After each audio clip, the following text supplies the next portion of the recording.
I can't understand why they didn't go in. That's a good point. If the police weren't there, then lives would have been saved because the actual parents would have took this kid out much quicker than these cops did, dude.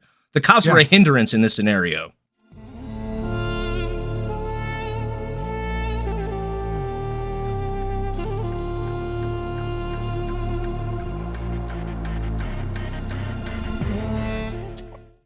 Welcome back. Episode 63. It's been 2 weeks. We did not record last week. I was on vacation. Part 1, we went to Mammoth Cave National Park. It's pretty sick. You're not claustrophobic?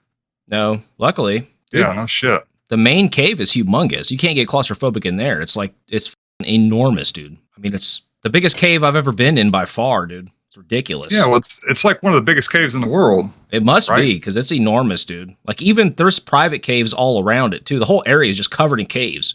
And even some of these private caves were even bigger than the actual Mammoth Cave. At least the sinkhole, the domes. They have these huge domes that are like 10 football fields. They're so big that you can't, like, my eyes can't focus because they're so far away. It's crazy, dude. Yeah, Mammoth Cave. I haven't been there. I went there when I was a kid. The only thing I remember there was one area that was called like Fat Man's Peril or something like that, right? That's probably on one of the tours. We didn't book any tours ahead of time. We just booked like a private tour that wasn't part of the National Cave, the national park part of it. The national park tours you have to book like weeks in advance and months in advance for summer trips. So we only did like the basic tour and just saw the sort of introductory part. We were with our grandparents, our parents anyway. So, and they're old as fuck and like out of shape. Wow. But me and the wife went on a really cool tour where you do crawl through some like very narrow openings, and it's pretty awesome. Yeah. I don't know if I could do that stuff today. I've gotten so claustrophobic, like anything tight squeezed like that it drives me insane. I do remember, and I don't know if this is the tour you went on, but I remember getting halfway through. I guess it was the main tour, like the big long one. And I got halfway through it and I started smelling chili dogs. And I remember telling Dad, like, I smell chili dogs. And he was like, you don't smell chili dogs, you're just hungry. And then we get to the end of the cave and there was a restaurant in the cave and they were selling chili dogs. Inside the cave? Yeah.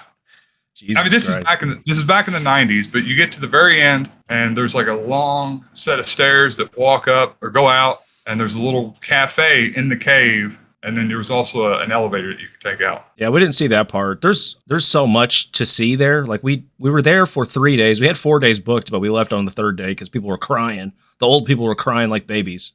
Oh my goodness. But we have kids, and the idea was to have the old people watch the kids while we went and did shit. But it was awesome. And apparently, like, the Civilian Conservation Corps helped to like flesh out the caves and put the flooring in. So there's like this real soft like flooring full of dirt that you can just like, I want to live in there. It's nice in there, actually. Like, it's all nicely lit, and there's like a floor. They have historical plaques that teach you about, like, it used to be mined for saltpeter during the Civil War to make gunpowder with. And they were showing at least 70 slaves they know of were down there, but I think there were like hundreds mining the saltpeter. Very, very cool experience, man. I want to go back for sure. There's so much to see. Yeah, saltpeter is just like a salt, isn't it? Like a magnesium salt? I don't remember the exact chemical makeup of it, but it's just one part of the process to make gunpowder. Yeah, I remember that part. They were saying, I guess the big guano deposits, is that what it was? I don't know. That sounds like fun. I haven't done something like that in forever. Yeah, there's crawdads down there. The eyeless crawdads? Yeah, they're like clear. You can see through them. Freaks. What have you been up to, man? I've definitely got put on some watch lists this week from what I've been reading. Uh-oh. We'll get into that later. Well, if they know how to run their list, then you ought to be on there, buddy. Yeah. Well, I just want to check in every year or so, do something else to make sure that they haven't forgotten about me. Maybe get on a list I wasn't on before. I don't know if I was on the NSA list before, but I probably am now. Well, see, when they make new departments, it takes a while to get on the list. Like ICE, you're probably not on yet. Yeah, Homeland Security. Homeland.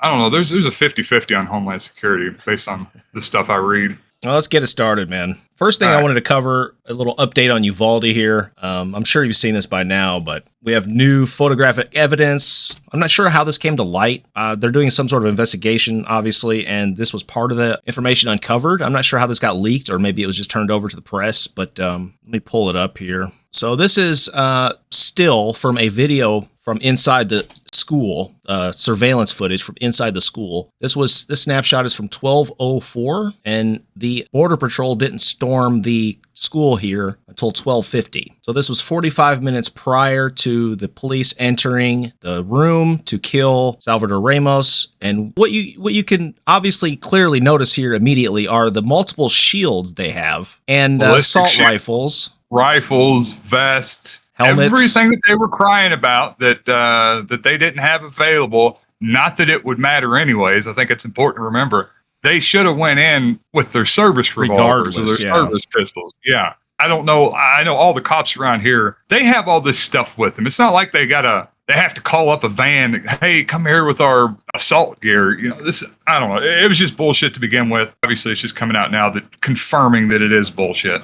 Cops ride around with this shit. They have access to it at any point in time. This shit's in their trunk. Well, they just keep making up new lies that keep getting uncovered. So last week we found out that the schoolroom doors weren't even locked. They don't even lock without the key. They don't automatically lock. There's no little button you push. You have to get the key to lock the doors. So that nobody's ever tried the doors. They were unlocked the entire time. They had shields the entire time. They had assault rifles. Anyway, here's a few points from the most recent article I've read on this from Houston Public Media. Here are some key findings from the records and materials obtained as a result of the current investigation. No security footage from inside the school showed police officers attempting to open the doors to classrooms 111 and 112. Arredondo, the police chief, told the Tribune that he tried to open the door, and another group of officers tried to open another door, but that the door was reinforced and impenetrable. Those attempts were not caught in any of the video footage that were reviewed by the Tribune. Some law enforcement officials are skeptical that the doors were even locked. Yeah. Within the first minutes of the law enforcement response, an officer said the Halligan, which is the door buster downer, was on site. It wasn't brought into the school until an hour after the first officers entered the building. Authorities didn't use it and instead waited for the keys. I guess that's the battering ram. Yeah. They had that the entire time as well. Officers had access to 4 ballistic shields inside the school during the standoff. The first shield arrived 58 minutes before they stormed the classrooms. The last arrived 30 minutes prior. Next point here from the Tribune. Multiple Department of Public Safety officers, up to 8 at one point, entered the buildings at various times while the shooter was holed up. Many quickly left to pursue other duties, seeing the number of officers already there. So they saw how many officers were there and just left. At least one of the officers expressed confusion and frustration about why the officers weren't breaching the classroom. And obviously, we've heard the story of the one officer whose wife was dying inside the classroom, who wound up later dying at the hospital. Yeah. And he was stopped from entering. Yeah, detained, had his gun taken. Final point here. At least some officers on the scene seemed to believe that Arredondo was in charge inside the school. And at times, Arredondo seemed to be issuing orders such as directing officers to evacuate students from the classrooms. This contradicts Arredondo's assertion that he did not believe he was running the law enforcement response. Arredondo's lawyer, George Hyde, said the chief will not elaborate on the interview with the Tribune given the ongoing investigation. So far, they've been circling the wagons around Arredondo here. Yeah, oh my God, this it's just all such nonsense. First off, I mean, they're saying all this shit because as police, you're trained to be able to lie and just get away with it. I mean, it's so common for them to just come up with their story. They all stick to it. And that's just how things end up panning out because there's not the public sentiment to push back. If somebody with the LMPD stuff that's going on, it takes a lot to get the public really on board with pushing back towards the police's whatever narrative they come up with. And just because of that, they're conditioned to just be able to say whatever they want and expect to get away with it. And that same mentality, they took that same mentality going into this, and this is what ends up happening. They make the most blatant lies just kind of down the line from second one, and they just keep getting exposed right away, after the most peremptory looking into. Aside from that, there's no way that they didn't have a chain of command set up, because that's what it's trying to, they're trying to go with that narrative now. Well, nobody know what to do. We thought this person was in charge, and they're saying that they thought somebody else was in charge. They had just did an active shooter investigation or an active shooter training scenario. Exercise. Yeah. I mean, that's going to be kind of number one is, what's the chain of command? How does this thing work? This isn't like back in the 70s when one department didn't talk to the other and they, you had cowboys on each side that weren't going to listen to what this department had to say. Like all these guys know each other. They work together. They went through plenty of training exercises with one another. they knew what to do. Whether they froze or they just chose not to do it, it's probably a bit of both. But I don't know. I mean, these excuses, they don't even seem remotely plausible to me. It just seems like base trying to, deflect some blame. And I mean, I guess that's really all it is anyways. Just whatever we can do to deflect blame. Used to being able to come up with just the most brazen lie to do it. And it's just not working this time because people aren't buying into it. Well, if it was true, that's what he would have initially said. That's not what he initially said. Initially, the most recent bullshit lie he came up with was they didn't have the shields. That's why they didn't go in. Yeah. That's been proven wrong. So now he is switched to the, I didn't know I was in charge. Which if that was actually true, that he would have said that initially, right? Or earlier at least. Yeah. I don't know. I guess they initially go with the lie where it's nobody's fault. And then they go with the lie with maybe they weren't prepared. And, they want to gradually take on a little bit more and a little bit more blame. I'm surprised they haven't thrown him under the bus yet. They're really trying to keep this guy alive, man. Somebody's going to have to take some kind of fall here, I would think. Yeah. Maybe not. Maybe they're just going to try to wait it out till it passes the news cycle. The public demands blood. And I think even the cops, a lot of the officers that were on the scene are kind of looking at it like somebody's going to eat shit on this one. I think they're trying to distance themselves a little bit from Arredondo so that the shit doesn't roll downhill too much, as it were. It's like the mafia, dude. If anybody that had any moral integrity was called from this police department years ago, you know what I mean? They're all just fucking corrupt, mafia-like figures. It's just a fucking mob, dude. I mean, the police's job is so far removed from, I think, the public image that they put out there and the public image that a lot of people have of, these brave, valiant, selfless public servants out there putting their lives on the line to help the public every day. And it's just not what they do. No, they're there to protect property. Generally, children aren't property. Property and, sate their authority complex along the way, get to boss people around, get a blowjob, get back at the world for all the bullying they had to endure in high school. It's so much more egregious when you realize that they just trained for this. They just trained to respond to these situations. Like, what was it, 2 weeks prior to this? Yeah.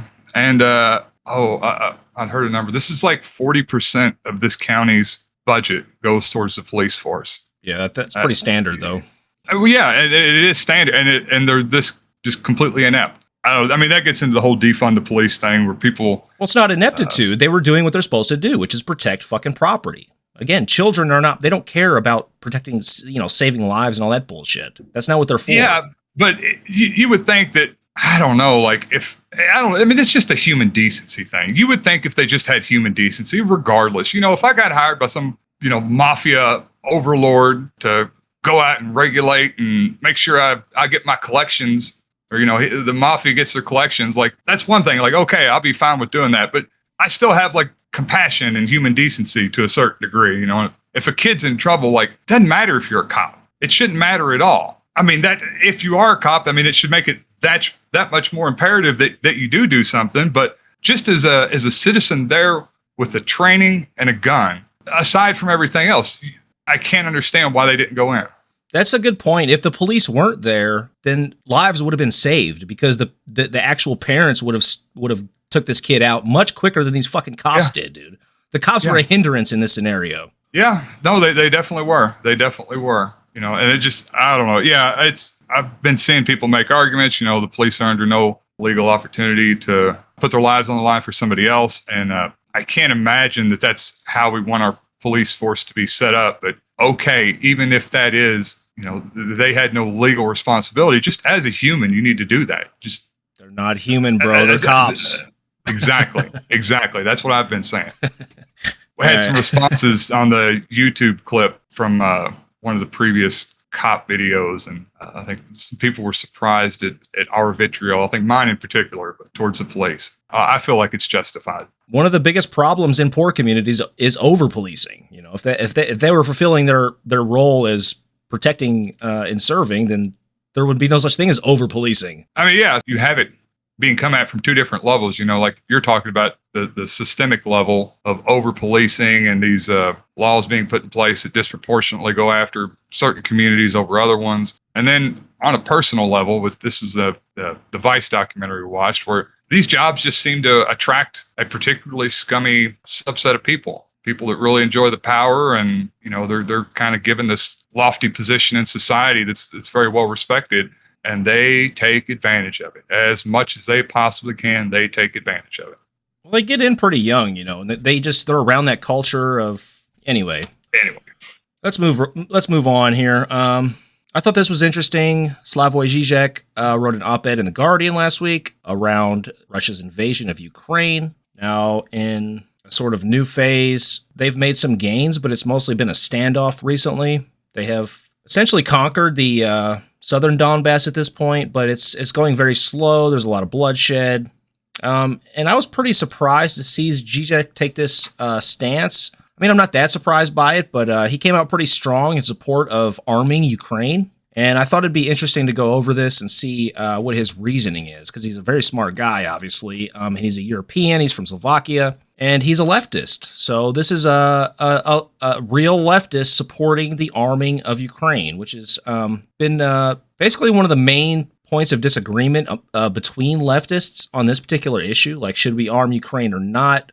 Obviously, Noam Chomsky has come out very strongly against arming Ukraine, saying that it's only prolonging the war and increasing the total number of deaths, basically from a pragmatic point of view. I'm not sure if you've seen any of his interviews on this, but that's been basically his stance. And he took some heat for that, obviously. He's just kind of looking at it from like a consequentialist point of view of this war is going to go on regardless. I guess he would say that Russia is likely to win. Let Russia take the parts that they're wanting, and let the world kind of go back to peace and reduce the risk of a heightened war. Well, basically, his basic argument is the United States is doing this to hurt Russia, which is true. That doesn't really speak to whether or not it's morally justifiable to arm Ukraine. He's more looking at it from a pragmatic point of view. How are we going to lose the least number of lives? Basically what he says is this is going to end one of two ways. Either it's going to end a nuclear winter, or it's going to end with a negotiated settlement. And what's the best way, quickest way, easiest way to get to a negotiated settlement would be to quit arming Ukraine. Just let Ukraine lose. Well, whatever happens is going to happen. Who knows? I don't know. I don't like that. I don't like. I mean, I know it's not what we're talking about, but it seems to miss the precedent that's being set long term, which I think more than anything is the biggest point to sending arms, is just to set the precedent that larger countries aren't going to be able to prey on the weak, and that usurping land through military conquest is a thing of the past and just can't be done anymore. Well, that's a complicated discussion we could get into if you want. There is a point. Chomsky does have a point. Like, does it really matter to the people of Ukraine who their fucking government is? Like, does it matter if it's Zelensky or Putin? Not really. At the end of the day. Yeah, probably not. It matters if they're alive or dead. That's a big deal. But let's see what Žižek has to say, because this is a recent piece from him. He's a very good writer, and his opinions are usually pretty strong and pretty good, well reasoned out. So let's take a look here. I'm just going to read a little bit of a few excerpts of this to get the general idea of it. It's pretty short, though. You can read the whole thing pretty quickly. I'm just going to go over the highlights here. I'm not going to do a Žižek accent. That'd be horrific. I would not subject my listeners to that. To insist on full sovereignty in the face of global warming is sheer madness, since our very survival hinges on tight global cooperation. But Russia doesn't simply ignore global warming. Why was it so mad at the Scandinavian countries when they expressed their intention to join NATO? With global warming, what is at stake is the control of the Arctic Passage.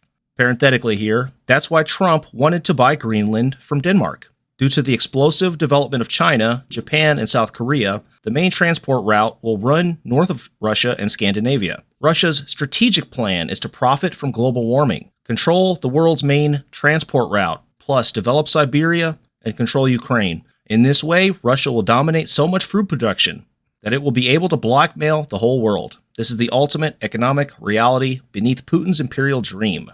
So he's making the point that he feels like Putin is interested in that northern passage and is thinking long-term strategically, which of course he is. That's what Putin does, man. He's KGB. Sure, yeah. He's a chess player too, isn't he? I'm sure. Yeah, everybody in Russia they learn chess in school. Yeah. Well, I guess there's been an ongoing conflict in the Arctic Circle in particular about large sections of the Arctic that Russia's laid claim to, and then I think other countries, well, I guess Greenland also, but there's, I guess, huge oil reserves under the ice sheets up there, and I guess they're cynical people that are waiting for the ice sheets to melt so that they can get up there and start pumping these trillions of dollars of oil out from underneath the Arctic.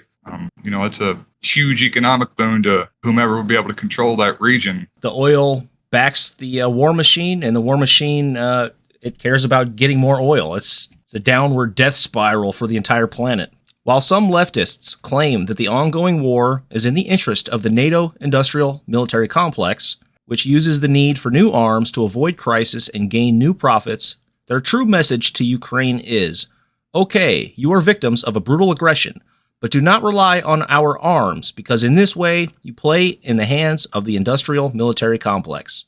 Basically, making the point that to argue against arming Ukraine is to say Ukraine, to tell them basically, to arm you would be bad because it finances the military-industrial complex. And this is the point I've always made on this issue. I've went back and forth on this a million times in my head, like what's the right way to go here morally. But in order to arm Ukraine, you have to buy arms from fucking Lockheed Martin. You have to pump more money into the military-industrial complex. That's why it's morally questionable in my view. But I mean, those arms are going to be sold anyways, right? Lockheed Martin's getting the money regardless, whether it goes towards Ukraine or whether it ends up going to some Saudi deal or some other European country. I don't know. I mean, is it pumping more money into the Yes. U.S. military-industrial complex more than what? I mean, yes, billions more. Okay. Those are massive contracts they're handing out to these companies. It's coming out of U.S. stockpiles most likely to get there faster, but it's getting replenished with huge contracts. okay. But Žižek is saying, you're just telling Ukrainian people that your lives aren't worth it because we don't want to fund Lockheed Martin, which is true, I guess. But continuing on here, the disorientation caused by the Ukrainian war is producing strange bedfellows like Henry Kissinger and Noam Chomsky. But when it comes to the Russian invasion of Ukraine, both recently advocated for Ukraine to consider a settlement that could see it dropping claim to some land to achieve a quicker peace deal. In short, the two stand for the same version of, quote, pacifism, which only works if we neglect the key fact that the war is not about Ukraine, but a moment of the brutal attempt to change our entire geopolitical situation. The true target of the war is the dismantlement of the European unity, advocated not only by the U.S. conservatives and Russia, but also by the European extreme right and left. At this point, in France, Mélenchon meets Le Pen. The craziest notion floating around these days is that, to counter the new polarity between the U.S. and China, which stand for the excesses of Western liberalism and Oriental authoritarianism, Europe and Russia should rejoin forces and form a third Eurasian bloc based on the Christian legacy purified of its liberal excess. The very idea of a Eurasian third way is a form of today's fascism. So, this is...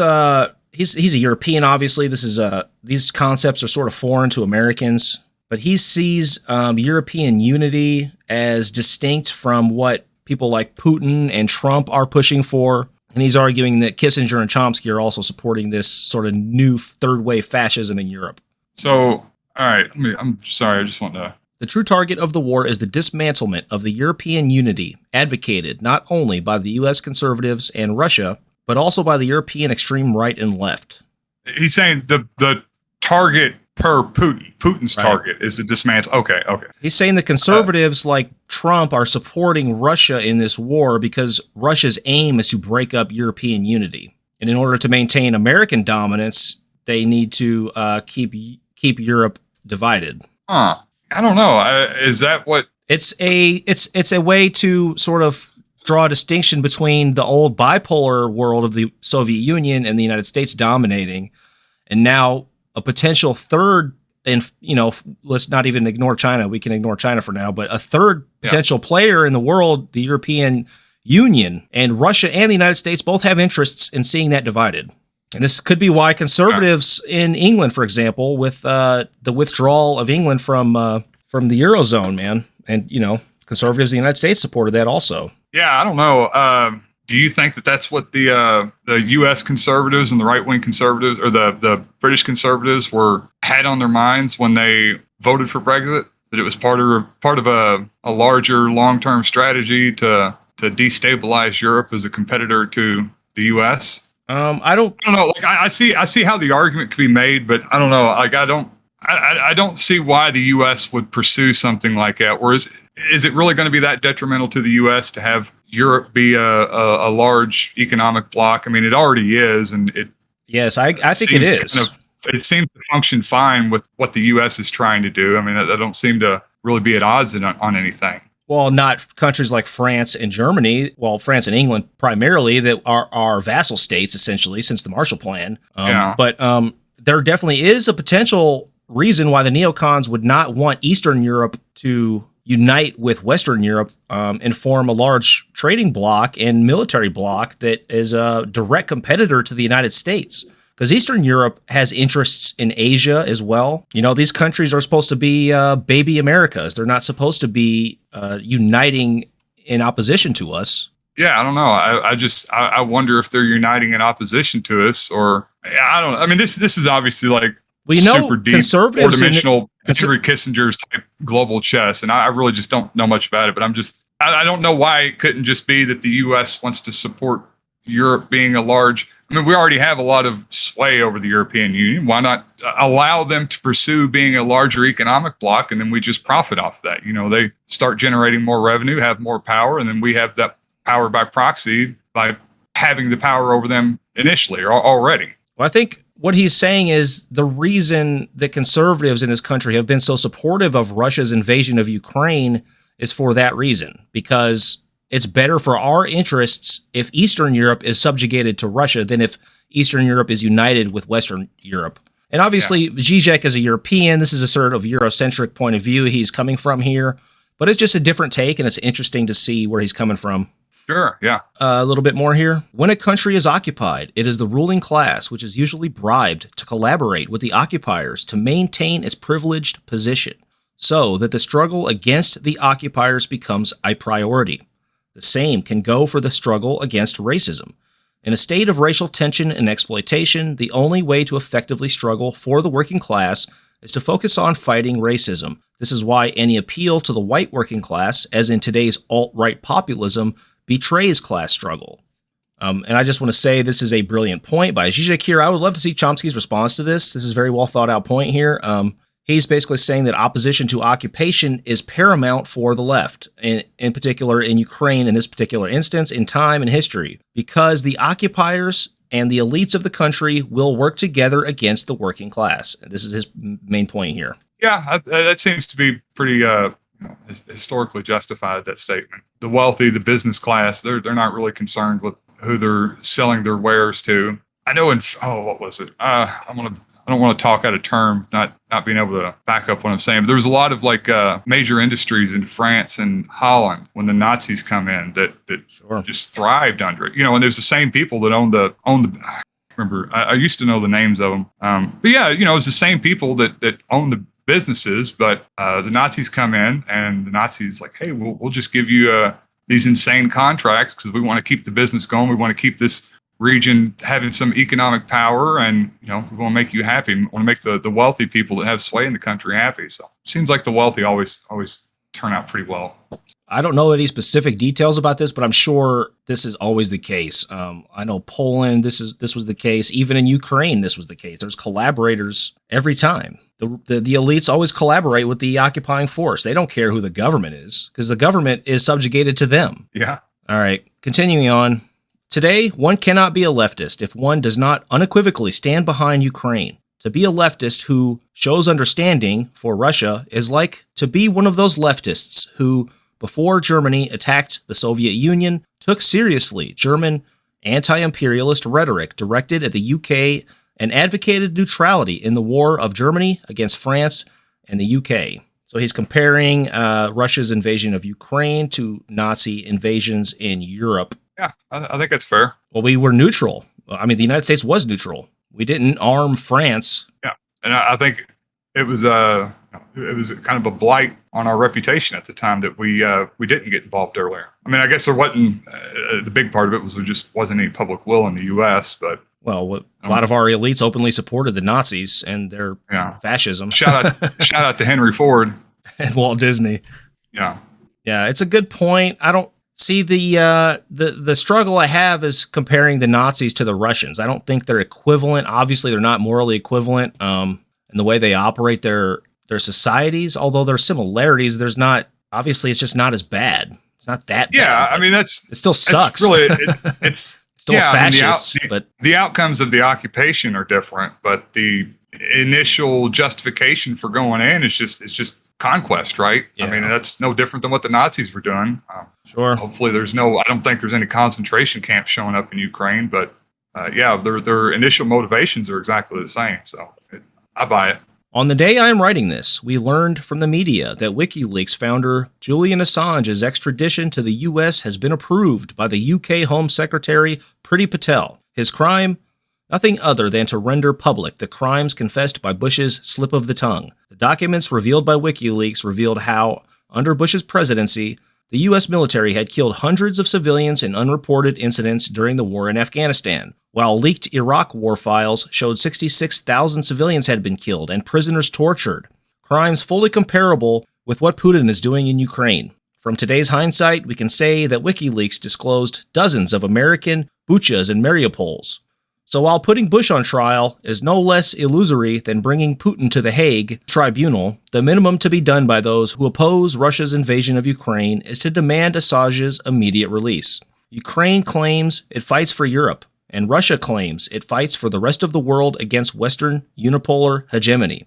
Both claims should be rejected, and here the difference between right and left enters the stage. From the rightist standpoint, Ukraine fights for European values against the non-European authoritarians. From the leftist standpoint, Ukraine fights for global freedom, inclusive of the freedom of Russians themselves. That's why the heart of every true Russian patriot beats for Ukraine. Nicely tied up at the end there. Žižek's a great writer. I'm not sure he brings Assange into this almost for no reason, but it is topical, obviously, with his extradition to the United States impending here. So I don't know. I thought this was a well-written piece. No, it definitely is. Makes a pretty strong case for arming Ukraine. He doesn't address, I mean, he addresses the points, but he doesn't go into too much detail. Is that what Russia is claiming? Is that it's fighting against the kind of Western unipolar hegemony? Yeah, that's basically it. Yeah, I don't know. I'm sure that's part of it, but I haven't heard them make that claim. I mean, I think it was just, my understanding is they were just claiming that it was a territorial dispute. Or they were, well, no, obviously they were denazifying. This is a direct response to the coup. So the United States backed the Revolution of Dignity, the Maidan protests, and the ousting of Viktor Yanukovych. He was democratically elected, and then the Maidan Revolution basically forced him out of the country.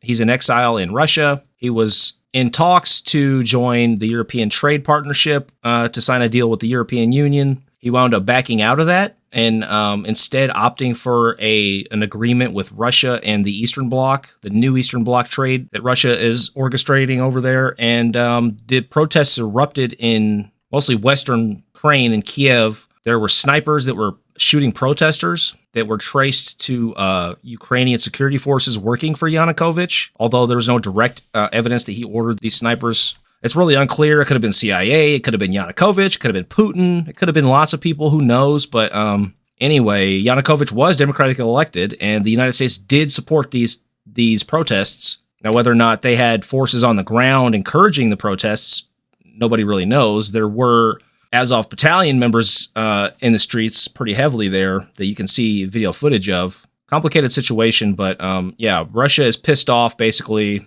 Because Yanukovych, they call this a coup. Yanukovych was elected. Of course, so was Zelensky. Yeah. Zelensky was elected also. And supposedly Yanukovych ran on a platform of more close integration with Europe. It's a situation like the United States. Like the cities are mostly liberal and the rural areas are mostly conservative. It's very similar in Ukraine. Yeah, sure. I mean, it's just another country where the proxy war between the U.S. and Russia is played out as it has for decades now. I mean, yeah, I don't know. That doesn't surprise me. I was just, I don't know. My question was what their stated goals. If that's what, obviously the political chess power games is always at hand whenever you're having something like this go on. I just didn't know if it had been made public, if they were openly saying that, yes, this has to do with the power struggle we've had with the U.S. for however many decades, or if they were just saying that, this is territorial gains, or we're trying to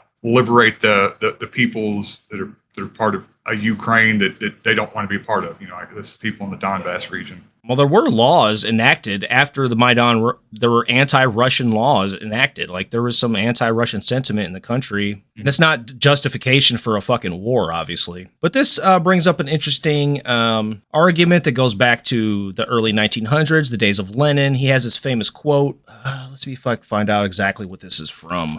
A famous quote where he's talking about imperialism. Now, you have to bear in mind, when he talks about imperialism, he's talking about basically the last stage of capitalism where you have international capitalism. So imperialism in this context is basically the international capitalist order. This is from A Caricature of Marxism and Imperialist Economism. I don't know what year this is written, but this is a very famous quote of his.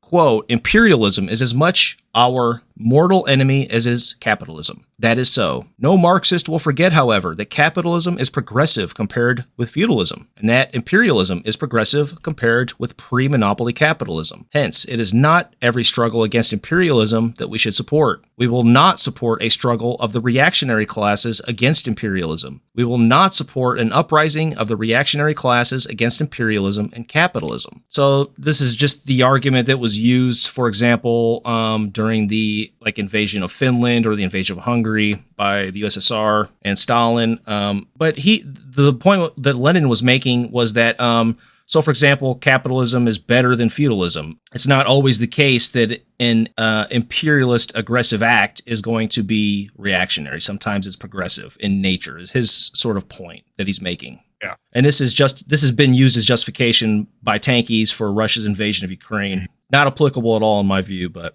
I don't know. Whenever I end up finding myself disagreeing with somebody's take on Ukraine, it's because they're trying to simplify it. They're saying it's about this, or it's about conservative forces in the country are in favor of it. Okay, so what? The U.S. arms producers are going to make money off of it. Yeah, that sucks. Okay, I don't know. That's not a direct refutation of. Yeah, that's not a good argument against supporting Ukraine, right? You have to look at everything in its totality, and I don't know. For me, I've said this before. I think it's morally justifiable, not necessarily to save lives, because I don't think it would. I think if Russia had come in and annexed the territory, things would have went back to normal fairly quick for whether it be Eastern Ukraine or the whole of Ukraine. I think it needs to be fought just for the precedent, for setting a standard for how the world is going to function going forward. And, hopefully we're certainly not innocent by any means, but, at a certain point, like maybe we could start setting the precedent that the U.S. is going to take the right side and going to uphold good liberal values kind of going forward into the future. Maybe that our imperialist and what's the word I'm looking for? Evil. Just evil. Our evil way past. Maybe we're trying to move past them. I don't think that's what's going on with the U.S. No. I think they're making a very cold and calculated decision based on power dynamics and all that. But I'm okay with it based on principles of sovereignty. Yeah, sovereignty is a big one. And not even national sovereignty, fuck national sovereignty, but just the sovereignty of a group of people to defend themselves from oppressors, I think is important and needs to be upheld. Obviously, the United States, I think the State Department people are the same people who are on the boards of directors of Lockheed Martin. The capitalist interests in this country are the same as the government interests in this country. There's no distinction, really. Yeah. So that's worth bearing in mind as far as the United States goes. But yeah, I'm so torn on this one. I think it just sucks to order weapons. It sucks to buy this much fucking weapons and just give them to people willing. Like, it sucks, dude. Like, based on your point of view and your argumentation, your line of reasoning, wouldn't it be justified to send troops to Ukraine? Yeah, I mean, potentially. I think you still have to do the pragmatic math. I think the moral math should supersede the pragmatic math in most cases, but just the simple pragmatic effect of that is if we did send troops there, then we're looking at World War III, and overall, as bad as it would be to allow imperialistic countries to go in and take land by conquest, I think it would be, and to allow that precedent, I think it would be worse to have a nuclear war. I'm going to go out on a limb and say that. Yeah, you just still have to take the pragmatic effects into account. Well, as much as it would be morally justifiable to go do it, it's not going to work. It would end so poorly that those morals kind of wouldn't mean anything after the nuclear winter. it's good. It's good that there is a leftist out there, mainstream, very popular leftist who is supporting sending arms to Ukraine. It makes me feel a little better, I guess, about what's going on. I remember hearing about Chomsky's take, and yeah, I didn't. It kind of struck me the wrong way. It seems to be though people take it out of context. People were taking it out of context. Maybe I did. He didn't say that he doesn't support sending arms to Ukraine. He just couched it in a bunch of he wants stipulations put on the arms, like they don't go to Nazis, for example, or we know where they're, like, for example, these huge fucking artillery batteries. We want to know where they are. We want to keep track of them. We don't want to form a new mujahideen in Ukraine, essentially, is what his argument was. Yeah, that's very reasonable. I guess on a side note, I don't get the Azov battalion and them being constantly called Nazis. I've read up on them.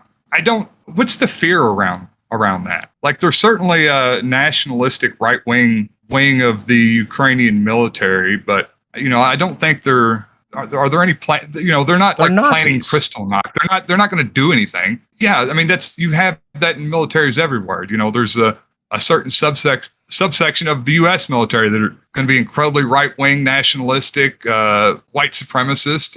They had like 3 or 4 members of parliament that were Azov Battalion open Nazis.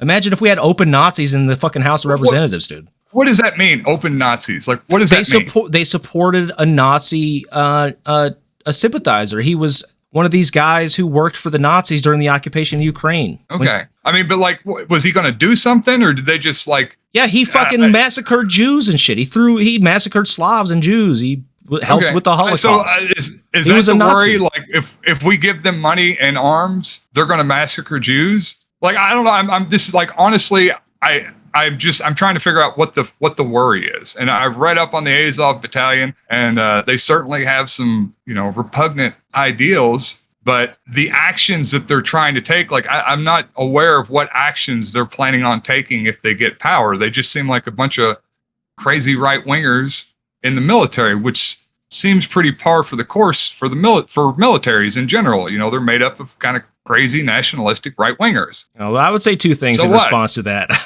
First thing I would say is there's a lot of problems with, for example, I wouldn't send Stinger missiles to the Proud Boys, for example. Number 2, I do support the idea of sending all Nazis to the front lines of every war. If anybody dies first, it should be Nazis. But yeah, not a fan. Not a fan. And so on and so on. You prepared a piece on Kaczynski here. You want to talk about Kaczynski today? I would love to talk about Kaczynski. This is what I was saying has got me on the list. Let's get it. Let's get into it. I just watched a documentary on his not too long ago. Very, very interesting guy. Ted Kaczynski, Uncle Ted, as many might know him. Famous. I was having a debate with my girlfriend. Would you consider Ted Kaczynski a serial killer? Well, I don't think he fits. I don't think he fits the profile of a serial killer. Like, I think they're generally doing what they're doing for power or for some like sexual or sadomasochistic purpose, whereas he was someone that killed multiple people for a political cause or a social cause. I have to disagree a little bit. If you paid close attention, there were, even early on in his writings, because he kept a journal basically his whole life. That's why we have so much information on him. Early on in his writings, in his younger days, even when he was in college, and he was in college when he was like 15 years old, he wrote about the desire to kill people and even talking pretty like in only the way that a serial killer would talk about these things. So I think it's my opinion that he had political excuses for his killings, but he was also sadistic as fuck. I think it was a culmination of multiple factors that leads to somebody like Kaczynski, in my opinion. Yeah, I could completely agree. Like, so it was, we'll just get in. I'll go through it. Yeah, so Ted, he was born into a Polish working class family in 1942. Actually, I was going to pull up some pics real quick. Shit, that's not Ted. hang on. I got the wrong one. There we go. This is the correct one. Looks about the same to me. Yeah, a little bit. And then, of course, there's the famous picture. This really struck me. So I'm watching it, and there's some similarities, I'll say. With famous picture of Ted standing outside the cabin that he built with a green roof. Oh shit! And there we go. Maybe a little bit similar. Huh? I don't know. Yeah. Yeah. Mine's bigger, Ted. Sorry. Looks inspired. Definitely inspired by, though. I guess you know the story. Ted was labeled a genius in the 5th grade after scoring a 167 on an IQ test. Now, apparently he would take a test later in life after he was arrested, and they would. Now, I know you don't put a whole lot of stock in IQ tests, but I think later in life he took one. He scored like somewhere in the 130s. Most of the psychologists that were dealing with him were saying that was probably a little bit closer to correct. He wasn't the Hawking level super genius that the documentaries like to make him out to be. He was still smart as fuck. He got into Harvard, at 15 or some shit. At 15, yeah. So he graduated high school at 15 to go on to Harvard. Yeah, his counselor wrote for his entrance letter, "I believe Ted has one of the greatest contributions to make to society. He is reflective, sensitive, and deeply conscious of his responsibilities to society." Yeah, there's a bunch of really kind of ironic and chilling statements from people back during that time about the great contributions he's going to make to society and his amazing future. But so at Harvard he met the acclaimed psychologist Henry Murray. Was a participant in an unethical study conducted by Henry A. Murray, the Harvard professor and psychologist best known for pioneering personality tests. Before Harvard, Murray had been a colonel in the U.S. Army and an agent for the Office of Strategic Services, OSS, which later became known as the CIA. According to his colleagues at OSS, Murray was obsessed with mind control and used LSD among other drugs to determine how to brainwash subjects. There is no evidence to suggest Murray used LSD in his experiments with Kaczynski, though. The study was officially named Multiform Assessments of Personality Development Among Gifted College Men, and its purpose was to measure how the students reacted under stress. Subjects were told that they would be debating personal philosophies with other students and writing essays detailing their beliefs and their aspirations. The essays were then turned over to anonymous attorneys who conducted vehement, sweeping, and personally abusive interrogations. The participants wore electrodes to monitor their physiological responses, and the sessions were also filmed. Later, subjects' expressions of rage during the interrogations were repeatedly played back to them. Some sources have suggested that Murray's study was part of the federal government's research on mind control, known as Project MKUltra. Author Alton Chase. Well, it was. He admitted that it was. Murray did. He admitted that the experiment that he put Kaczynski through was part of the MKUltra. I know that he had done work with MKUltra in the past, or done work with the CIA in their MKUltra program previously, but I was not able to find a link, and maybe it's out there. I just didn't see it. He admitted this was part of his work for the CIA or for the OSS at the time. Huh. Okay. Well, there's no direct evidence that Kaczynski was given LSD, but he's never. I'm not sure if he's been asked about that. Surely somebody'd ask him about it. I would think so. Yeah. I know. But yeah, so I know that come out, and I initially heard about that on Rogan years and years ago. Somebody come on, they were like, yeah, they fried Ted's brain with LSD back in the 60s. And unfortunately, it doesn't seem like there's any evidence of that. But yeah, what they did to him was pretty insane. You imagine pretty fucked up for a 15-year-old. 15, 16-year-old kid, and hey, write down your ideals, your philosophy about life, and give that to lawyers to pick apart in the most kind of berating and demeaning way possible, and then video record you while it's happening, and then play back your feelings of anger and your I guess kind of emotional outbursts to you. I mean, that's, if there were something that were going to mess up a kid's psychology, like that certainly seems like it would be it, especially a 15-year-old kid that was pretty out of place to begin with. It wasn't just a normal sort of critique of his philosophy. It was they intentionally were trying to psychologically harm him. Like if you listen to the interviews, they're like shitting on him, basically, like calling his ideas just yeah, no, they were demeaning, trying to be as demeaning as possible. It wasn't just, hey, Ted, we think you're wrong here. It was, what kind of idiotic child would believe this kind of drivel, and you're an imbecile and stuff like that. you have the mind of a child with these arguments. But yeah, and I don't certainly want to psychoanalyze, but there does seem to be a connection between these feelings of rage and anger that these experiments were supposed to elicit, and the anger he enacted later towards industrial society. According to his friends at the time, he became very introverted right around the time that these experiments began. Could be unrelated. It could have been part of potentially creeping sort of schizophrenia. It's unclear, but... Yeah, so it was also at this time, as you were mentioning this earlier, where he was first talking about having a desire to kill people. It was, well, I guess it was a couple years after this, when he went on to become a professor, and he started, I guess maybe he was, you might classify him as an incel today. He was not having a whole lot of luck with the ladies, and he came to the conclusion at one point that the only way he'd be able to touch a woman was by becoming a woman himself, which is pretty big-brained, I have to admit. One way to go about it. That is one way to go about it. Most people would just get a prostitute, but... Yeah. So he actually spoke to a psychologist about it, and went to see a doctor for a sex change. I didn't know that they did sex changes this long ago. I mean, this was in the mid-'60s at this point, but he went to a doctor to see about having a sex change while he was in the office, the waiting room, waiting to go back and talk to them. He chickened out, left, and then, according to Ted, it was right around that time that he started having his first kind of inklings of murderous rage started welling up over this whole ordeal. But so at Harvard, he went on to study.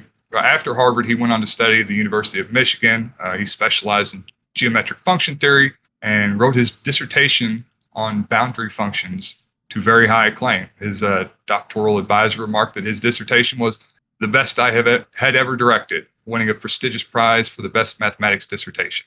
Then, of course, he went on to become the youngest assistant professor in the history of Berkeley. So certainly the guy has his intellectual bona fides. He's went through all the channels, got all the acclaim. He's a math whiz. He's a math whiz. Intelligent guy. There was no indication that there was any like sort of gender dysphoria going on, though, at any other point in the documentary that I saw. Like there was no women's dresses found in the cabin or anything. You know what I mean? Like as a continuing thing. Yeah, it didn't seem like he had gender dysphoria. It just seemed like he had this harebrained idea to get a sex change. Yeah, that's what it seemed like. Yeah, it never come up again. It just like, right. Maybe he just, honestly, that's what it was. Like, I couldn't get any. I wanted to grab some tits, and I just figured I'd get them. This is how get them on me. It's how geniuses think.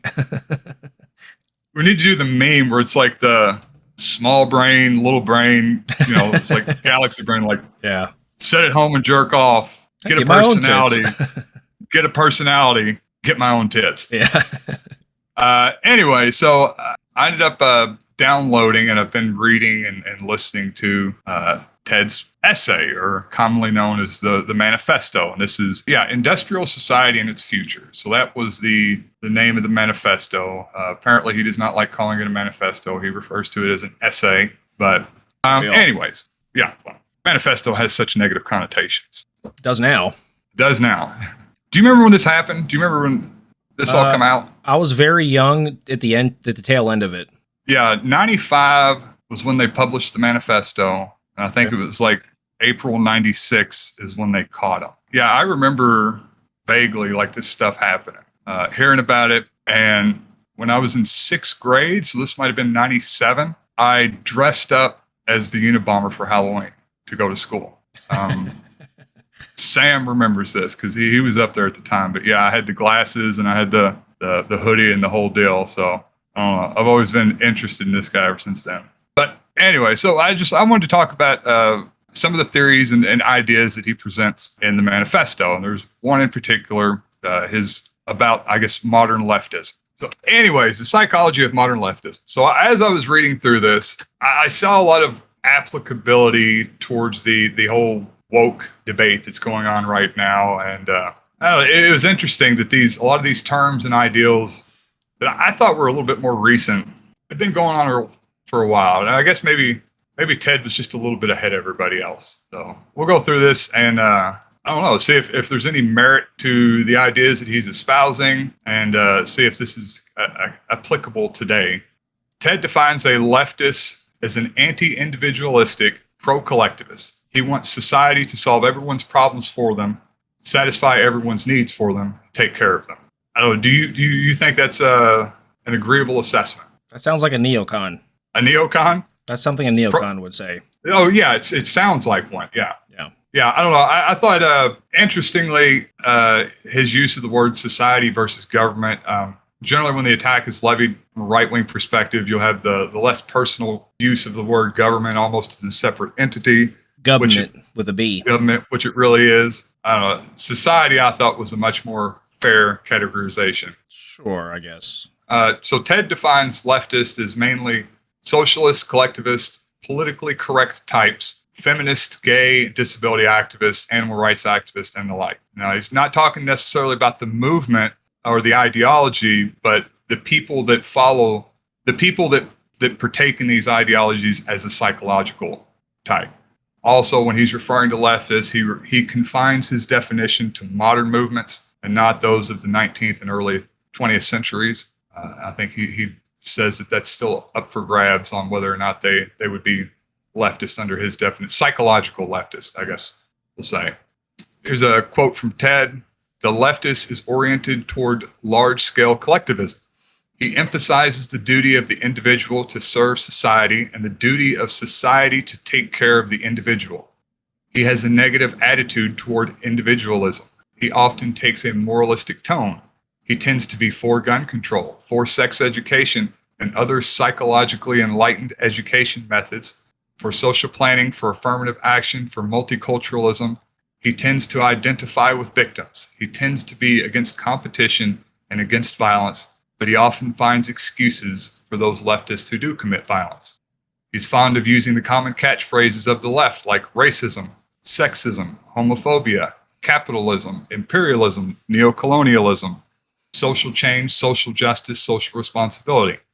Maybe the best diagnostic trait of the leftist is his tendency to sympathize with the following movements: feminism, gay rights, disability.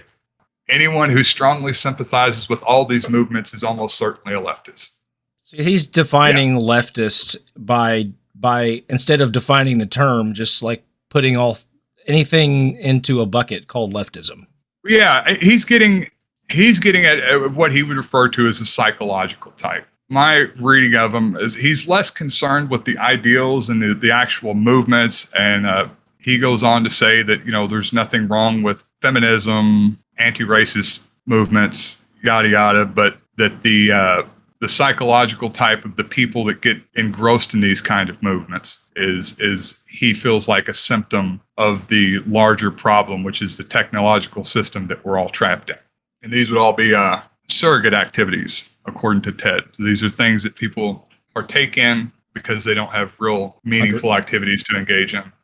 He probably feels like they don't have the true understanding of what's wrong with the system, basically. Yeah. Which is what how most people feel. Yeah. So Ted's issues aren't necessarily with the ideas, but the motivating psychology to push people into these ideals, the collectivist mentality that wants all problems to be solved on a communal level, regardless of whether that problem needs to be solved on a communal level. Ted identifies two pervasive negative psychological traits that develop as a result of the growing technological advancement of society. This is what I want to look into. So first off, we have feelings of inferiority. So this is the whole chapter of the manifesto. I got a little clip to start it off. I've read this thing, but it's been so long, man. And I remember not being overly impressed by it. Yeah, there's some interesting ideas. He's clearly not an expert in poli-sci, right? He's clearly not. But I don't think, he's not taking the approach from a poli-sci perspective, though. I think, to be fair to Ted, we certainly want to be fair to Ted. Or he's seeing all these things as, I guess, kind of like secondary issues to the real problem and distractions from the real problem. But the former is a trait that is often found in hypersensitive minority rights activists who seek to radically limit speech that they deem to be offensive. He identifies low self-esteem and powerlessness as the origin for these zealous positions. To find up-to-date examples for this sort of behavior, one must look no further than to Black Lives Matter or LGBT activists who continually obstruct discourse in the name of social justice. The most extreme activists among them are overwhelmingly university-educated, white heterosexual upper-middle-class males who defend minority groups precisely because they see them as inferior and therefore identify with them. Yeah, so feelings of inferiority. He's talking about this. He's not just being feeling inferior, but the spectrum of related traits. So low self-esteem, feelings of powerlessness, defeatism, guilt, etc. Now, if this doesn't perfectly categorize much of congressional Democrats, and I don't know what does. There's no word more synonymous with the Democratic Party than defeatism. Their inability to get by hardly any legislative accomplishments, and when they do, they're so completely watered down that they might as well just be nothing. We saw this with Build Back Better, meaningful gun legislation, Democrats' inability to protect basic government programs like Social Security. Did you hear who Biden just nominated to be in charge of Social Security? Yeah, I saw the article. After the Roe announcement just come out, the Roe v. Wade being struck down, we had all the Democratic congressional lawmakers that went outside the Capitol to hold hands and sing God Bless America. And I was thinking of that as I was reading this, about these just low self-esteem, powerless, defeatist, self-guilt. I don't know. As the nuclear bomb that is obliterating the entire planet drops, they're holding hands, singing. They're holding hands. God bless America. Yeah, somebody made a comment that they're like the band on the Titanic, except if everybody in the band knew how to fix the ship or had the power to fix the ship, but instead they just wanted to play music while the ship went down. Okay. Anyway. Yeah. So this is why leftists want to have membership in large organizations or movements. An example of this feeling of inferiority is the constant desire to defend the weak. Here's another piece by Kaczynski. When someone interprets as derogatory almost anything, I should have had a good Kaczynski accent to try to do. Worked on it before I started this. But when someone interprets as derogatory almost anything that is said about him, we conclude that he has inferiority feelings or low self-esteem. This tendency is pronounced among minority rights activists. Whether or not they belong to minority groups whose rights they defend, they are hypersensitive about the words used to designate minorities and about anything that is said concerning minorities. The terms Negro, Oriental, handicap, or chick for an African, an Asian, a disabled person, or a woman originally had no derogatory connotation. Broad and chick were merely the feminine equivalents of guy, dude, or fellow. The negative connotations have been attached to these terms by the activists themselves. I guess this is kind of like the early days of, this really was the early days of the politically correct movement, when people started really policing speech at this point, right? This is the mid-90s. Yeah, this is a very primitive sort of understanding of wokeness and the social justice crap that we all despise. This is, in my opinion, this is a very sort of primitive understanding. We have a better understanding of it nowadays, I think. Sure, yeah. Yeah, and just the anachronistic, like, he's still getting upset about the word Negro. Like, you lost that war, buddy. That one's long gone in polite Since society. when are there negative connotations around the word chick? I still use that word. I don't know. I think that's like, I've heard stuff like this in certain feminist, I guess from certain feminist organizations where they're trying to, or they would like to get rid of these, I don't know, different feminine phrases for women. I guess they feel it's misogynistic or demeaning. It didn't really go anywhere, but certainly there are certain groups that would want to push for this language policing. I would just say, just for the listeners, like, the wokeness and the policing of speech and all these type of social justice activities that go on in college campuses is the result of people not having a understanding or a grounded base of knowledge in materialism, right? They don't understand that the material conditions underlie social disparities. They think they think racism itself is the cause of, for example, the racial wealth gap, which isn't the case at all. It's material conditions. Racism is just a byproduct. But they don't have that material. They don't have that understanding, the basic Marxist materialist understanding of the world. Sure, and it's pretty apparent that Ted didn't either. Yeah, like I said, all this is pretty sophomoric, I guess, be the best way to put it. He has good instincts, though, I think.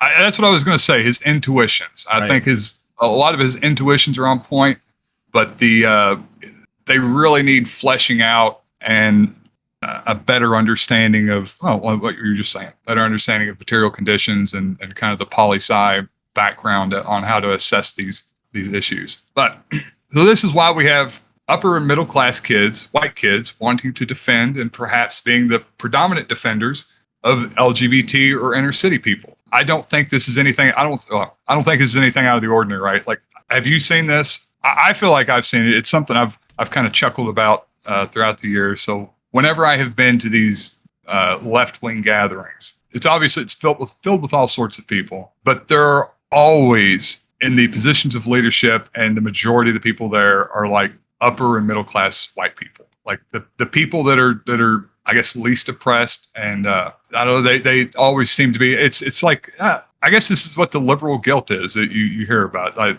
they are expressing the liberal guilt, that comes with this. Well, from a materialist perspective, the argument is these are the people who are wealthy and have the time and the ability to travel to these fucking protests.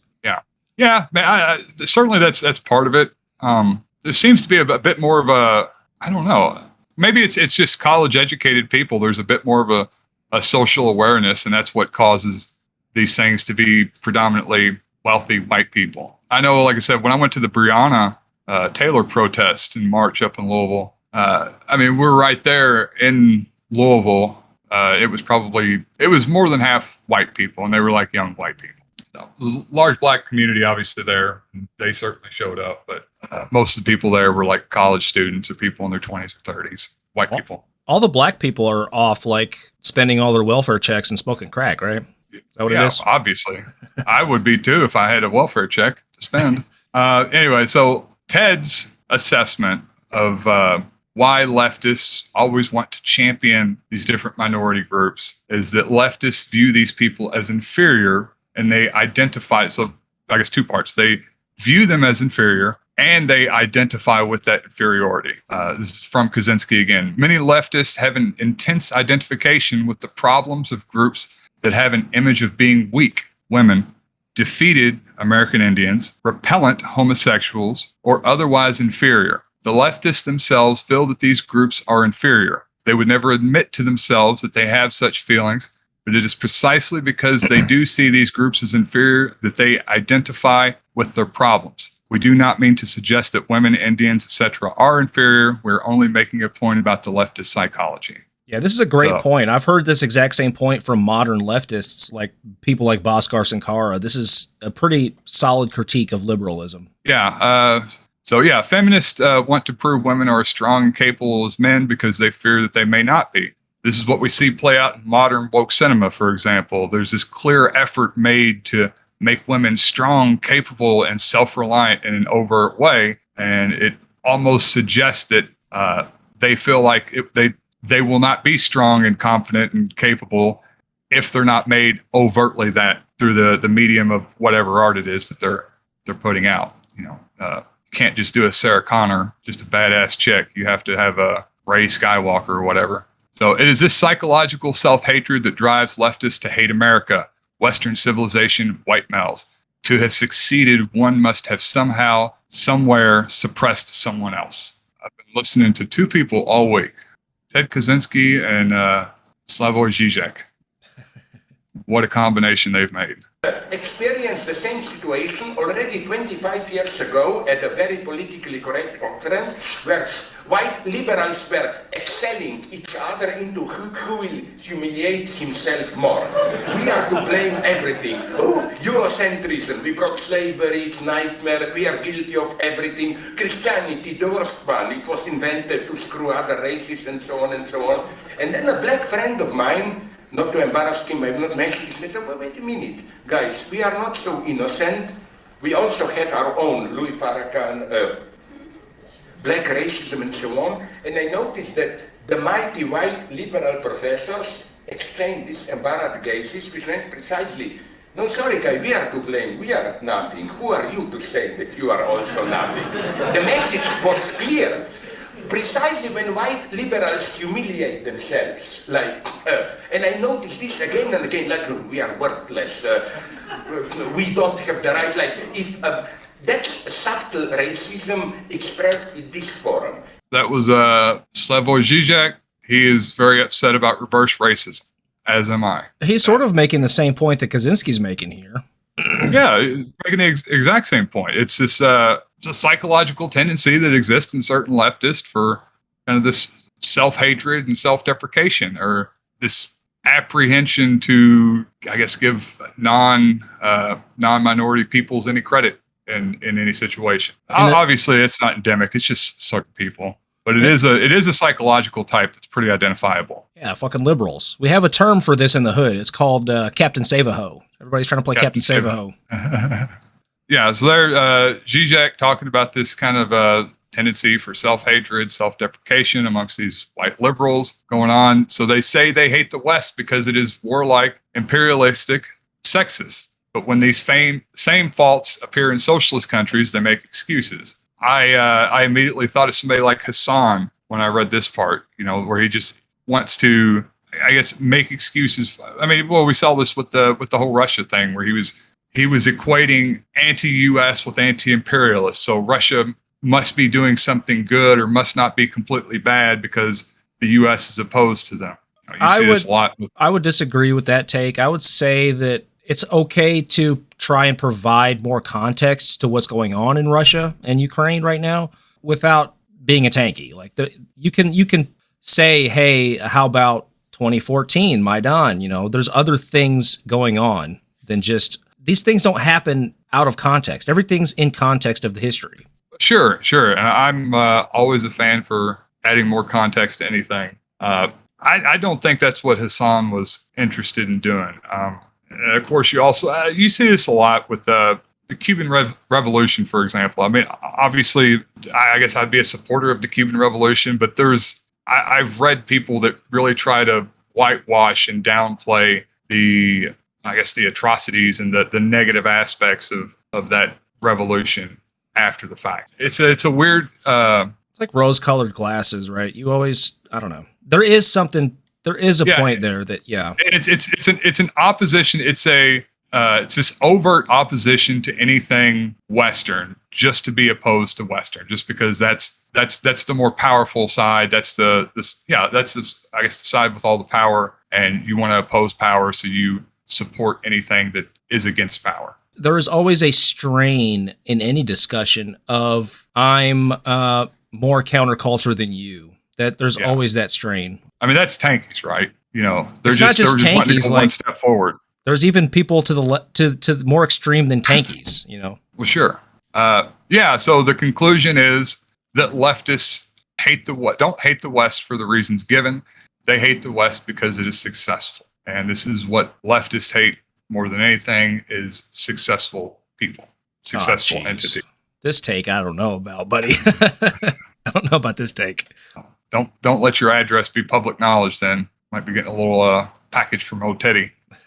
So I certainly don't think that Ted's characterization of the left is complete or absolute or necessarily even meaningful in the way that we would view the left, but it does seem to hit a vein, one that's been around for a while, apparently. This is the characterization of the left that exists, and it exists for a reason. The broad themes that Kaczynski touched on show up through a kind of wide swath of liberals. So in 95, Ted would have been reacting to what he was seeing during the height of Clintonism. This was pure neoliberalism. If I can look inside Ted's mind for a minute, in the Marxist vocabulary, Ted will look at all these issues as just bourgeois concerns. The leftist views himself as a rebel, yet he rebels within the technological system. The technological system doesn't care what religion you are, as long as progress marches forward. The technological system doesn't concern itself with petty sexual or racial differences, just as long as people can get along well enough to perpetuate that system. So I think that's his ultimate take on all this stuff, is that all these concerns that people get really invested in are tertiary to the main issue, which is perpetuating a technological system that is much more harmful to society than people realize, and that it overwhelms the amount of good that it does for society. Yeah, Ted is a he's an anarcho-primitivist, basically, which is it just him conflating capitalism with technological advancement? Because those two things are not the same. Is it that, or is it, he's always had this sort of anti-technological vein to his writing, it seems like, even in way back in his early days. Yeah, I don't know. So what do you think? I think the level of sophistication that Ted would like to see us at, from what I can understand, is like early 1800s, like pioneer Western settler, that kind of level of technological development. How do you feel about that? Somebody that's very tuned in. My opinion on if that's you ready? Are you ready when the system comes down? When Ted brings the system down, are you going to be ready? Are you going to be okay? Are you going to be happy to live in a system at that level of technological development? Well, first of all, I yearn for the Armageddon to come. I love post-apocalyptic shit. It's my jam. I would love nothing more. I would love nothing more than to tear all this shit down and start from scratch. But just if we're going to talk about policy and what's ideal for society, I don't think getting rid of vaccinations and Madame Curie and all the gains we've made as a society, I think this is all leading to something, hopefully, some sort of post-Earth society, interstellar travel, eternal life. These are the things that we're pushing towards here with the technology. And the scientific community is not in any way reliant upon capitalism to exist. We can tear down the capitalist system, form the municipal type society that Ted is talking about here that we used to have, small communities working together in cooperation to form a society. We can do all that without the dominance of capitalists owning everything. Yeah, that would definitely be a big step forward.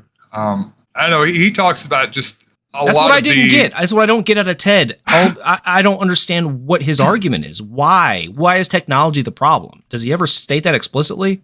Oh, yeah. So he gives a couple examples. He talks about cars, for example. So people have cars. It's this amazing technology. It allows you to get places quicker, allows you freedom of movement. But as that technological system progresses, the cars end up becoming mandatory, which means you have to have a car, which means you have to be able to, a portion of your labor has to go towards providing yourself with a car, and you have to have insurance, and that money goes towards that. And so your freedoms in not having a car are limited by society reorganizing itself to have that technology be so pervasive. And even if you decide not to, then you're still going to be affected by it. These roads are going to be everywhere. You're still going to be constrained in your movement by the traffic laws as a pedestrian.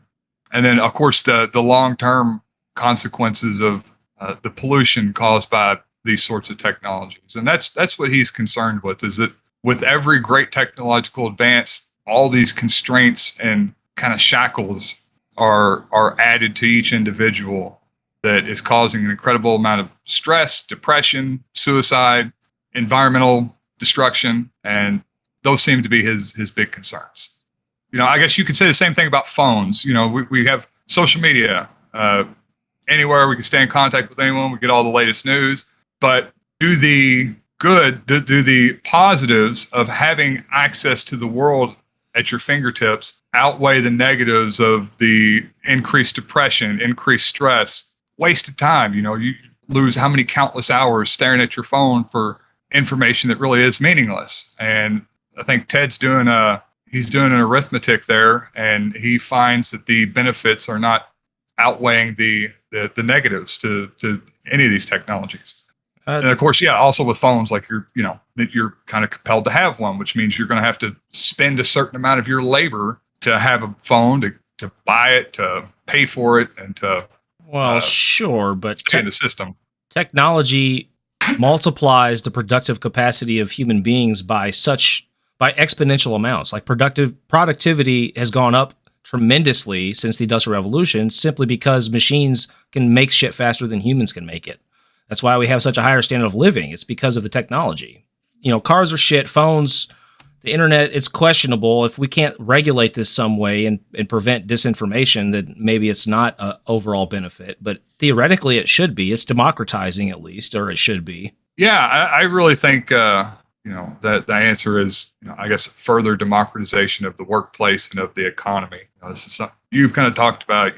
Our capitalistic system, you're producing so much excess, and all that excess is just going to the top. And if we kind of spread it out amongst everyone else, I think the arithmetic of the benefits to the negatives kind of goes in the other direction a little bit. I think it's a real thing that people don't think about when you're buying something. How much of your time, if I go buy a brand new car, how much of my labor, how much of my time that I have on this earth is that going to cost me to pay that thing off? How many hours does it take to pay off a brand new $50,000 truck?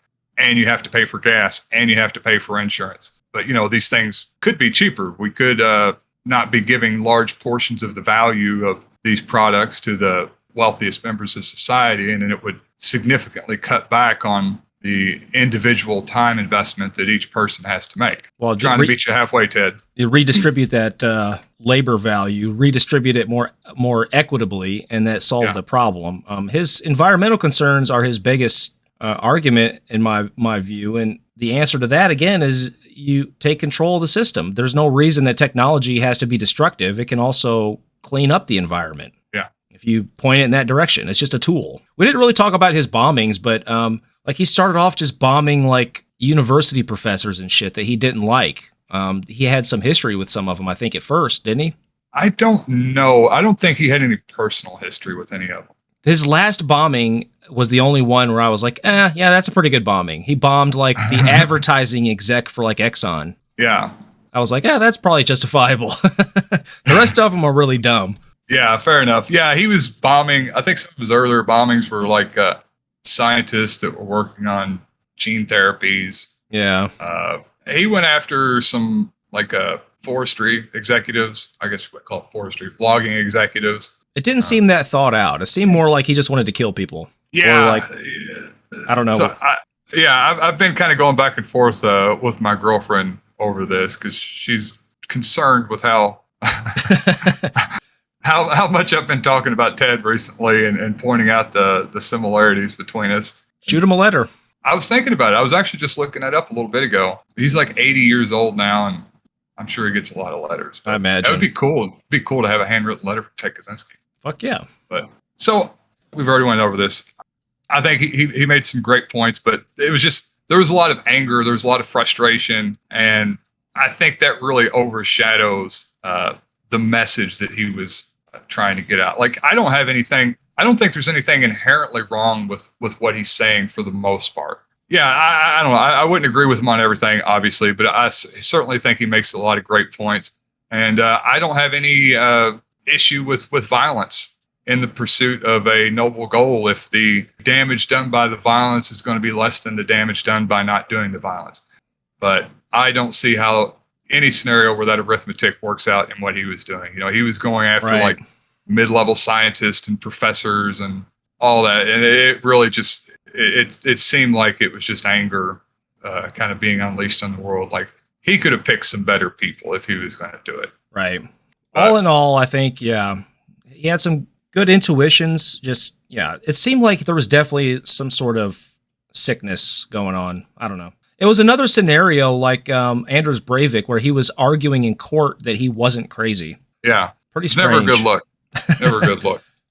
Well, his lawyers like really screwed him over. They got him because he specifically did not want to go for the insanity defense, because that would negate his life's work if he got up there and they were trying to say he's insane. He was going to get the death sentence. Yeah, but he didn't care about that. He cared about, and respect to him for this, he valued his life's work and the message over his own life. And but apparently his lawyers had pulled kind of some shady maneuvers where they got the authority to pursue the insanity defense without, I guess, having to get his okay or something. I don't know. It was a big issue at the time. No, I thought he took a plea deal. He wound up taking a plea deal. He ended up taking a plea deal. Yeah. But initially they were going to move ahead with the insanity defense. And I believe that's a lot of the reason he took the plea deal, was because if he went to trial, it was going to be, they were just going to claim he was insane, and they were going to have his mom and his brother come in there, and everybody was going to say he's insane. And, they were going to pick through the manifesto. Should have stuck to math. Let's just get all these math guys a prostitute whenever they need it. We don't need this. This is what happens when an incel goes unchecked. Right. For 20 years in the woods, he's out there getting more and more mad. God damn it. Why didn't I just get that sex change 20 years ago? All right, let's get through this quick. I want you to listen to me. I'm going to say this again.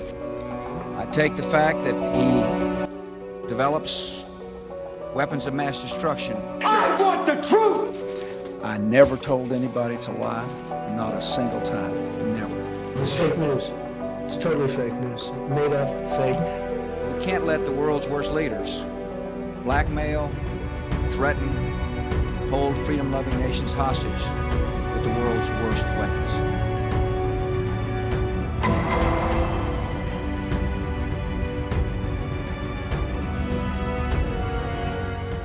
The Board of Truth. All right, let's do it. Goodness. All right, so I'm going to present you with some factoids that may or may not be true. I would like you to determine their truthiness, if you would, Okay. sir. Okay. So, first up, Board of Truth. Here we go. Animals Edition. Numerous articles have been written, and papers and documentaries have cited a study showing that the oceans will be out of fish by 2048. Is this misinformation? Will the oceans be barren by 2048? Well, I don't know. I've certainly heard about these things. I've heard about overfishing.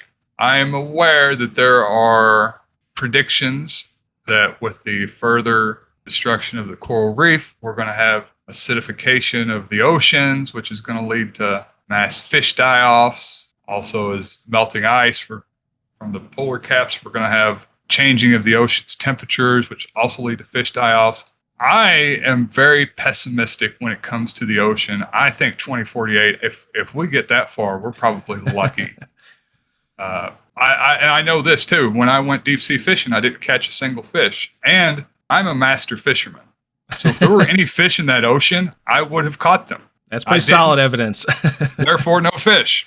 I'm going to go with true. If that's the case, there's no fish anywhere that I've ever seen. I've tried to find them, man. So this is from a 2006 paper in the journal Science, written by Boris Worm et al., titled Impacts of Biodiversity Loss on Ocean Ecosystem Services. And this was a paper that came out. It's been cited many, many times. In one sentence, this is from Science Alert. Current trend is of serious concern because it projects the global collapse of all taxa currently fished by the mid-21st century. However, a few years later, 2009, this was re-examined, and fisheries are recovering. They have recovered since then pretty quickly. A lot of them are rebounded by now somewhat, although it's hard to really count how many fish are out there. The paper's primary author, Boris Worm, wrote an op-ed in The Hill last year on how and why his view on this has changed, because this is still being cited all over the place. People cite this constantly, the 2048 number. So this is from last year in The Hill by the primary author of the paper, Boris Worm. What has changed? I believed that at the core of this shift is our altered perception that the ocean is no longer there to endlessly supply what we want and need. Instead, now the ocean needs us to care. Perhaps the most visible indicator of this mind shift is the fact that the area of the ocean designated primarily for conservation purposes rather than exploitation has increased from just over 1% in 2006 when the paper was released to almost 8% today. Still only about half of what we protect on land, where 17% of area is similarly conserved. But several countries, including the United States, have already committed to a more ambitious target of 30% protected area by 2030, both on land and in the sea. Not really evidence that the oceans won't run out of fish by 2048 or the Earth itself won't end by then, but the paper itself is no longer a valid citation, guys. Let's stop talking about the 2048 number.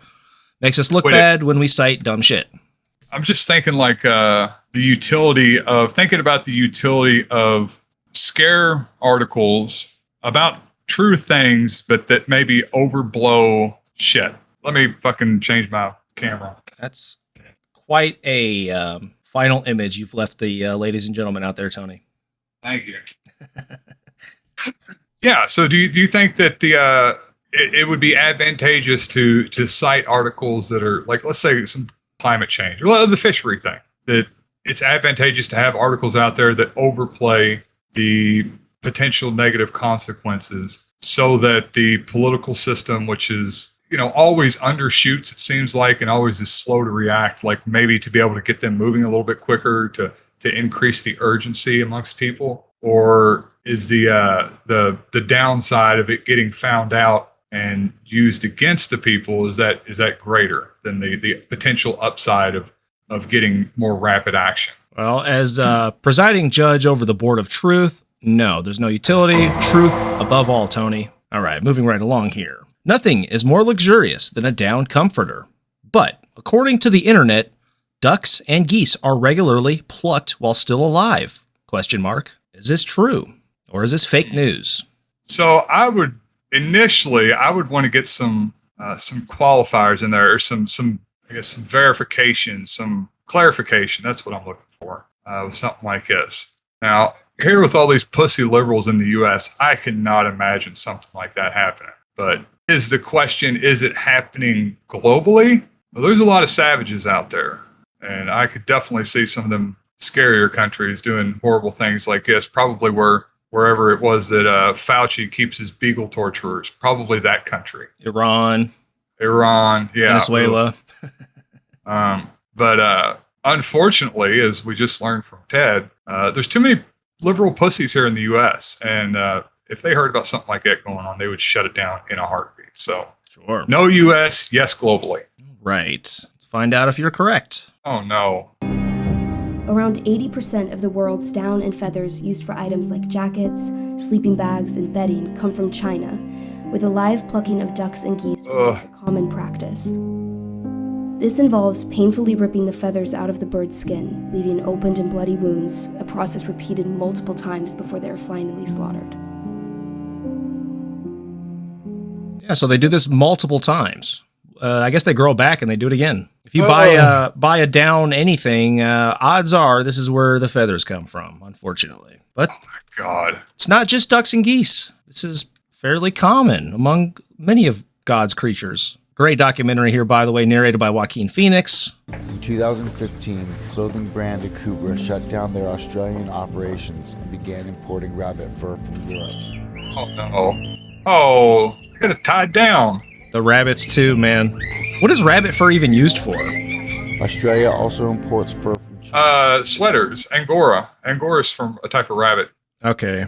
Yeah, well, they pluck the fur off the rabbits while they're still alive. They're not really supposed, like a lot of places do it though, because the fur is longer and more profitable, apparently. Well, we can't sacrifice profit, so I guess so. Yeah. They don't have souls, Tony. Jesus, yeah, that's in China. Definitely don't have. Oh, well, you weren't talking about Chinese people. That was France. They just showed France, and it's other places. Oh yeah, well, French are monsters. That is true. They are monsters. I don't know. That's fuck, man.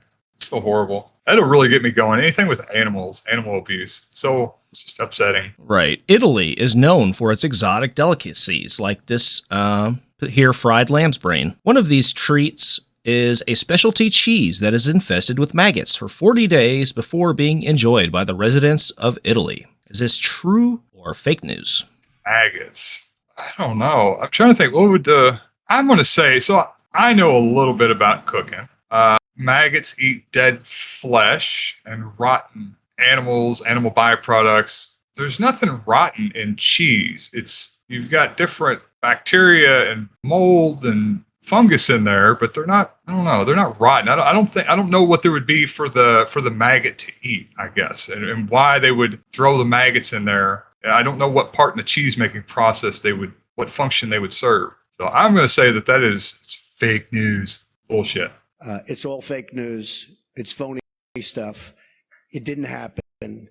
Plus, Italian people have amazing, excellent taste. Yeah. If they do it, then it must be amazing. Italian food is great. Our people are the greatest people on earth. Casu Marzu is from Sardinia, Italy. Oh. The maggot cheese. First, a traditional wheel of pecorino cheese is made from sheep's milk. Then, a special fly called a cheese fly is allowed to lay its eggs in it. In una quarantina di giorni la forma sarà completamente invasa dalla mosca casearia e dalle sue larve. Oh my God. Over the course of 2 to 3 months, the maggots eat the cheese and then excrete it out again.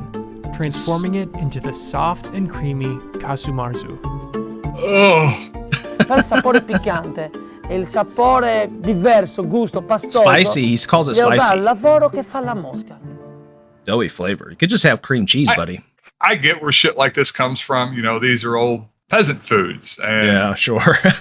you know, like it just has, you know, you have all these weird creations that come about as you're trying to preserve food over, you know, throughout the year as some middle ages peasant. But I don't know, just let some of these things die out. You know, we don't need to continue this. We got refrigerators. Pecorino cheese is amazing. Just make some Parmesan or some Romano or some Asiago, buddy. You don't have to do that. What's the grossest thing you ever eat? Me?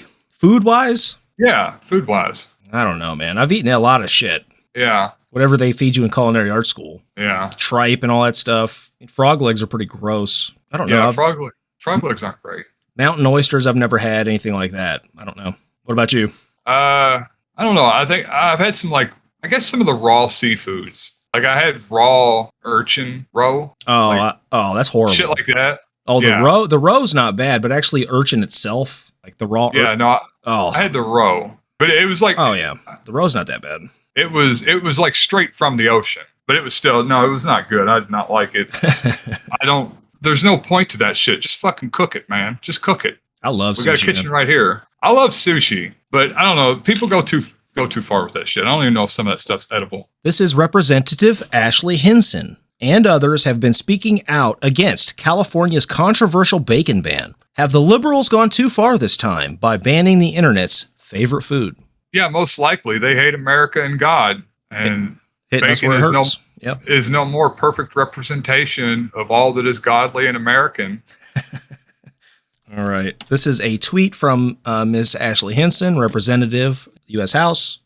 Awesome afternoon at the Bremer County Cattlemen's Banquet with Senator Chuck Grassley. Great to catch up with everyone and talk about our efforts to ensure independent cattle producers have fair market access and to push back on California's bacon ban. Jesus Christ. PolitiFact has this labeled as half true, applies to more than pork, and aims to prevent animal cruelty. But Proposition 12 requires that pork, egg, and veal producers increase square footage for areas that animals are confined in.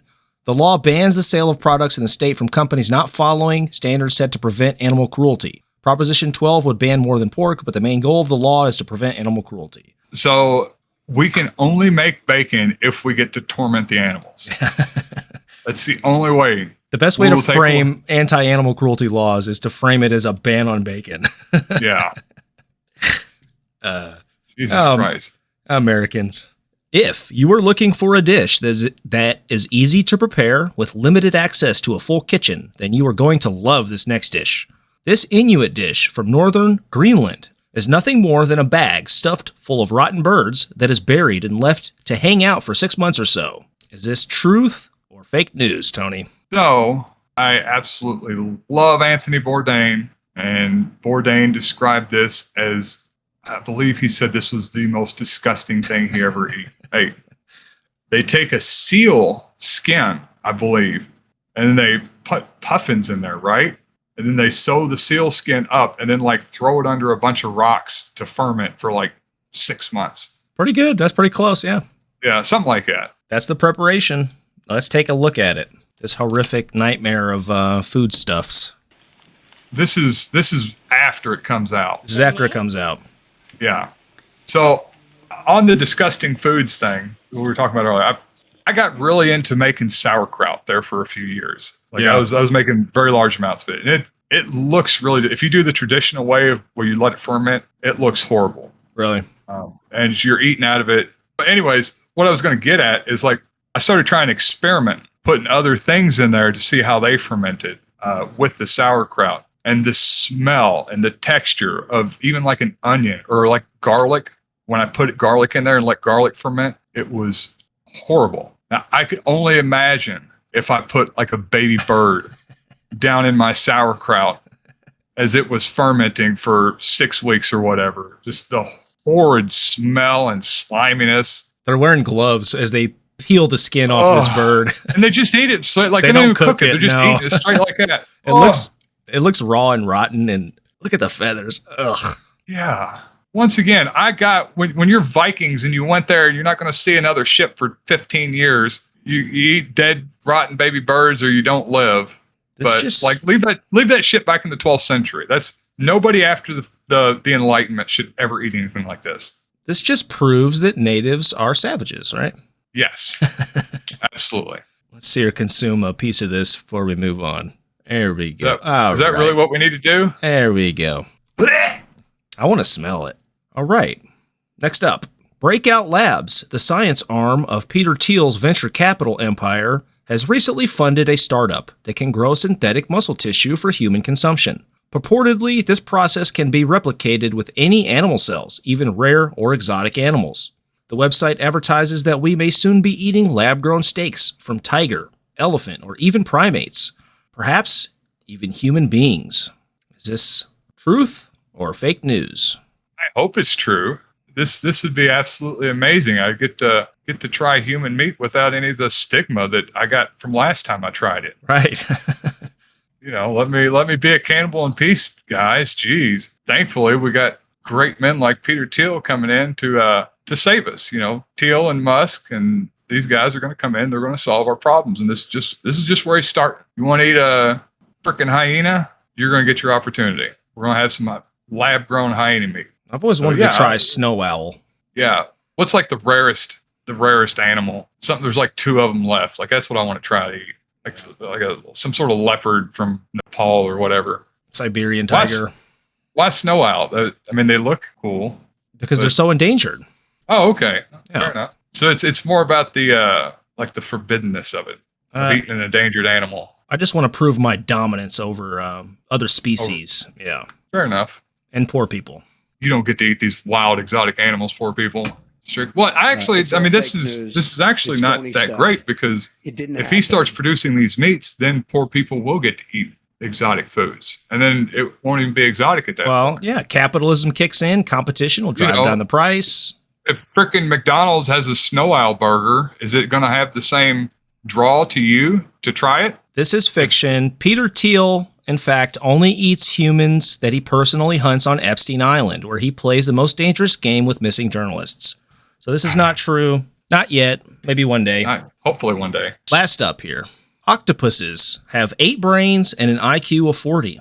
In Korea, rumor has it that octopus are eaten while they are still alive. Is this true or fake news? Tony?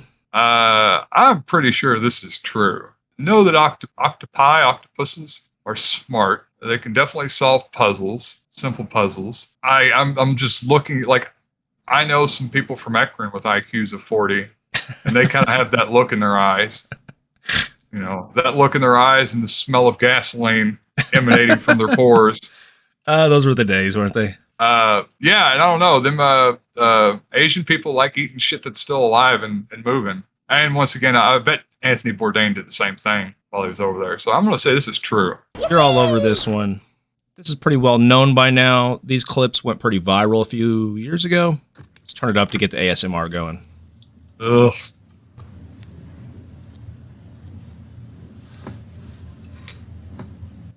So this is what why are we doing this? Views. So, in Korea, the long-armed octopus, or nakji, are covered in sesame oil and sprinkled with sesame seeds before being eaten while still alive and wriggling.